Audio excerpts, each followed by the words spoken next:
अभी देखा जाए तो लगातार जिस तरीके से दलितों के साथ अभी भी अत्याचार हो रहा है, लगातार उसी तरीके की घटनाएं हो रही हैं, दलित पिट रहा है, लेकिन फिर भी वो अपने आप को हिंदू बता रहा है। तो इसको आप कैसे देखते हैं? देखिए, इसमें जागरूकता की कमी है। जो ओबीसी है वो भी अपने आप को हिंदू कहता है और वो हिंदू है, लेकिन वो शूद्र है, वो अपने आप को शूद्र मानने को राजी नहीं है। अभी मेरी कई साथियों से बात हुई जो ओबीसी समाज से, तो मैंने उनसे कहा कि भाई क्या आपने बच्चों की अपनी जन्मपत्री बनवाई है? कि जी हाँ। जब मैंने उनसे कहा कि आप उसमें देखिए कि आपका उसमें क्या लिखा है, तो उसमें उनका शूद्र लिखा है। तो वो अचंभित हो गए कि सर हमें तो इस चीज़ के बारे में पता ही नहीं था। और यही कारण है कि जब देश में अधिकारों की बात करते हैं तो वो जातिवादी हो जाते हैं कि या तो जो है जाट हैं वो अधिकार की लड़ रहे हैं तो वो जाट लड़ रहे हैं, कभी गुर्जर लड़ रहे हैं, कभी जो है राजपूत जाट लड़ते हैं, गुर्जर लड़ते हैं, मीना लड़ते हैं। तो वो अपने अधिकार की बात करते हैं तो वो जातिवादी हो जाते हैं। और जब सामूहिक लड़ाई की बात आती है, हिंदू मुस्लिम की बात आती है, तो वो जो है उनको धर्म के चक्कर में फंसा करके वो हिंदू बना करके उनको जो है धार्मिक कट्टरता की आग में झोंका जा रहा है, ताकि वो अपना मानसिक विकास ना कर सकें और इस हिंदू और हिंदुत्व की आग में ही उलझे रहें और अपना जो है एजुकेशन को आगे ना बढ़ा सकें। लेकिन आप लोग इस तरीके के तमाम जो है प्रोग्राम करते हैं, लेकिन कभी भी आप लोगों ने क्या, हम जो समाज की आप लोग बात करते हैं, ऐसे प्रोग्राम करते हैं, लेकिन ऐसे लोगों को जगाने का काम आप लोग नहीं करते हैं? जैसे उनके लिए कोई किसी तरीके की शिक्षा की व्यवस्था कर दी जाए। अगर जागरूकता फैलानी है तो बस्ती बस्ती ऐसी जगह पे जो लोग रहते हैं उनमें जागरूकता फैलानी चाहिए। इस तरीके का काम क्यों नहीं करते? सिर्फ एक प्रोग्राम करके यहाँ पे वो बातें कहकर ये चीज़ें वहीं ख़त्म क्यों हो जाती हैं? आप सही कह रही हैं, लेकिन ऐसा नहीं है। अभी काफ़ी लोग हैं जो घर घर जाकर के, गांव-गांव जाकर के कैडर देते हैं और वो महापुरुषों की विचारधारा से आम जनता को रूबरू कराते हैं और इस पर काम चल रहा है। और आजकल जो ऑनलाइन मीटिंग्स हैं, वो एक मीटिंग होती है शाम को 7 बजे से 9 बजे, 9:30 बजे तक। उसमें रोज़ाना महापुरुषों के बारे में बताया जाता है। उसमें कई सौ लोग जुड़ते हैं और उसमें यही चीज़ें बताई जाती हैं कि महापुरुषों का क्या मिशन था, हम कैसे भटके हुए हैं उस मिशन से, हमें अपने अधिकार कैसे लेने हैं। हमारे अधिकार मंदिरों में नहीं मिलते। हमारे अधिकार अगर हमें लेने का जो अधिकार है और ज्ञान मिलता है वो स्कूल से मिलता है, कॉलेज से मिलता है, यूनिवर्सिटी से मिलता है।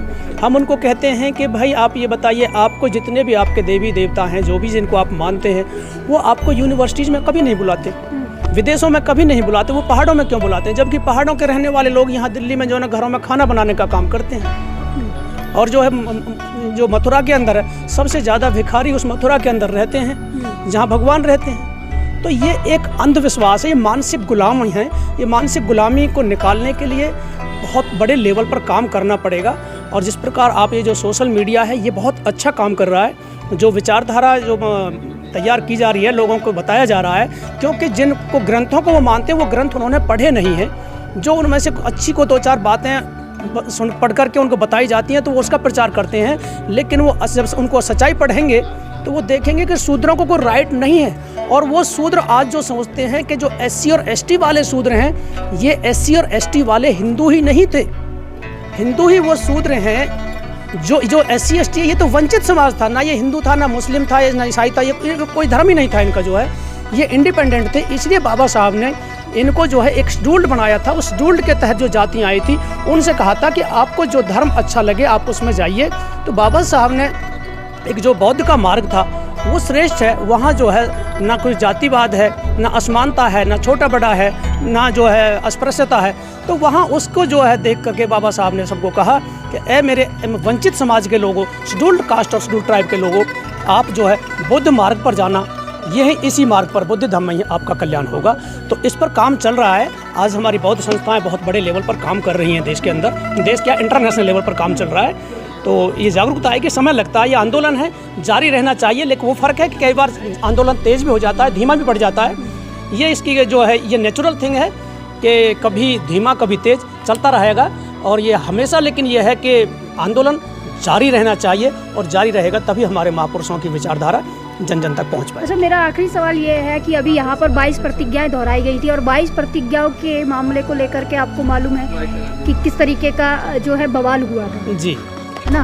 तो यहाँ पर भी दोहराई गई है, तो आप लोगों को डर नहीं लगता है कि इस तरीके के तमाम लोग जो है फिर से?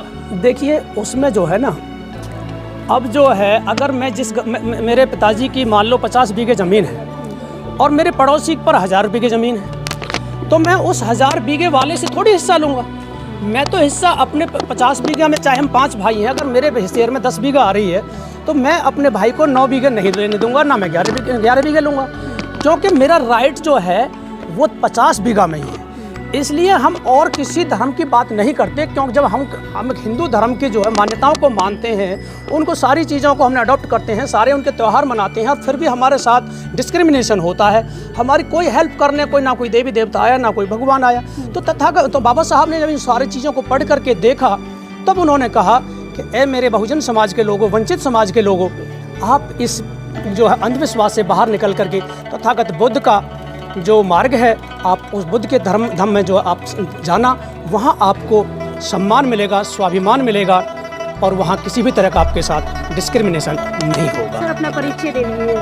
सर, मेरा ये आखिरी सवाल ये है कि आज़ादी के 75 साल के बाद, जैसे बाबा साहब महिलाओं को हक अधिकार दिए, महिलाओं को पुरुषों के बराबर का हक अधिकार दिए, लेकिन आज़ादी के 75 साल के बाद भी हमारी महिलाएं सुरक्षित नहीं हैं। क्या कहेंगे इसको? देखिए, ये बात बिल्कुल आपकी सही है, लेकिन इसके लिए मैं महिलाओं को भी दोषी मानता हूँ, क्योंकि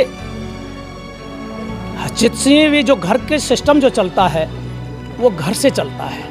हमारी जो महिलाएं हैं वो अपनी ड्यूटी नहीं करती हैं। आज अधिकार के बारे में उनको बताया जाता है, लेकिन उनको ड्यूटीज़ के बारे में कोई नहीं बताता है, जबकि वो उनकी ड्यूटीज़ होती हैं अपने बच्चों को अंधविश्वास से निकालें, बच्चे को पढ़ाएं, उसका स्कूल का होमवर्क कराएं, स्कूल तक यदि पैदल जाता है बच्चा तो उसके स्कूल तक उसके साथ जाएं, छुट्टी होने से पहले उसके गेट पर स्कूल के गेट पर वहाँ पहुँच जाएं, बच्चे को अपने साथ लेकर आएं, ताकि बच्चा किसी बैड एलिमेंट्स के साथ उसका जो है संबंध ना रहे किसी भी तरह का।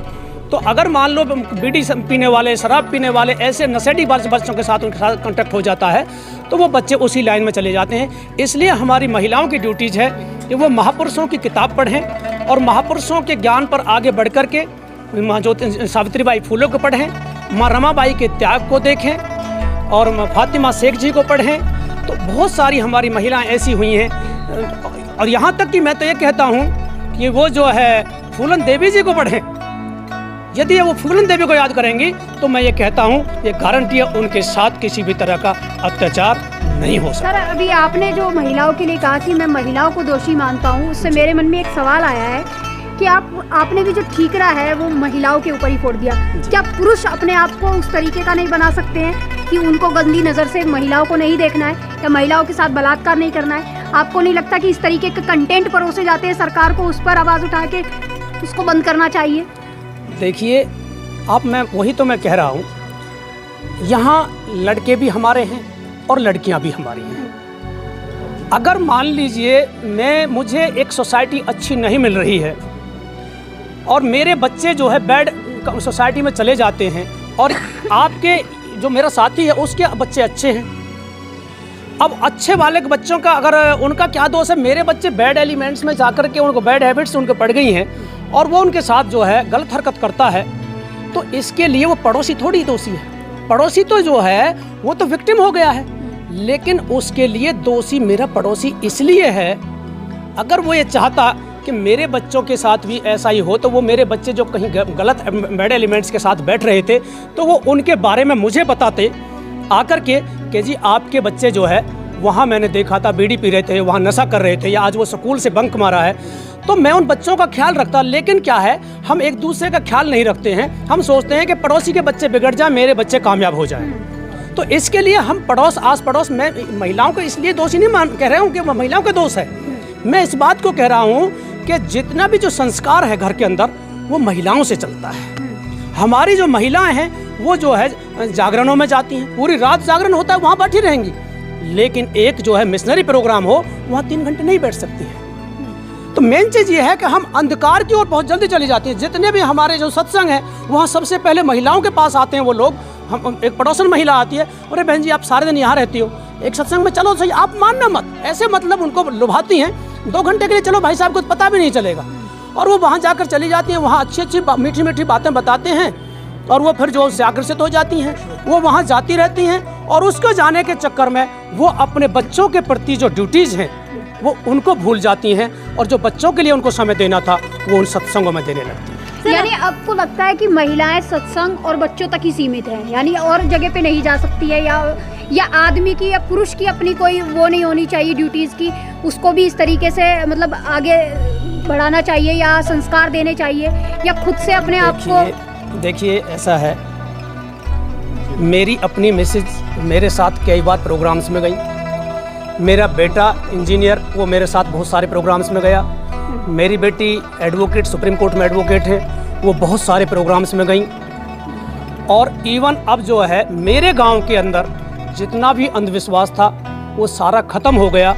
और अब जिस भी लड़की, मैं प्रॉपर मेरे जो हरियाणा फरीदाबाद डिस्ट्रिक्ट में मेरा गांव है, जो मेरी गांव की पृष्ठभूमि है, आज उसका इतिहास ये है कि किसी भी नॉन ग्रेजुएट बेटी की शादी नहीं होती है। अगर कोई भी बेटी है वहाँ मेरे मोहल्ले के अंदर, तो हर लड़की वहाँ ग्रेजुएट तो कम से कम है, पोस्ट ग्रेजुएट हो सकती हैं, लेकिन ग्रेजुएशन से कम नहीं है।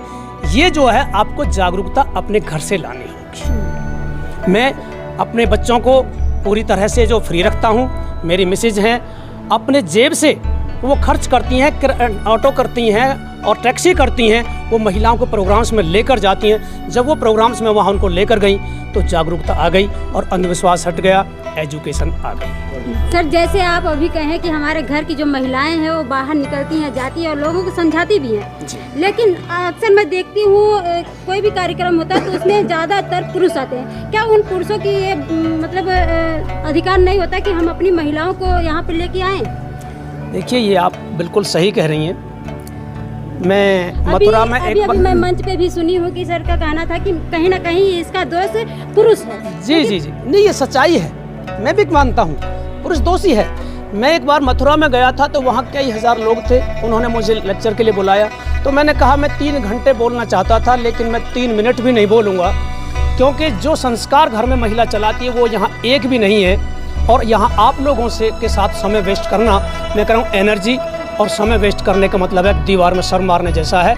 मैंने इतना वक्तव्य दिया और मैंने वहाँ कोई वक्तव्य नहीं दिया, क्योंकि संस्कार और जो भी कुछ चलता है वो महिला से चलता है। मैं महिलाओं को, यंग पीढ़ी, बच्चों को, मैं उनको समझाना चाहता हूँ। मैं जब भी बहुत संस्कार से शादी कराता हूँ तो मैं वहाँ 45 मिनट का कम से कम वहाँ लेक्चर देता हूँ।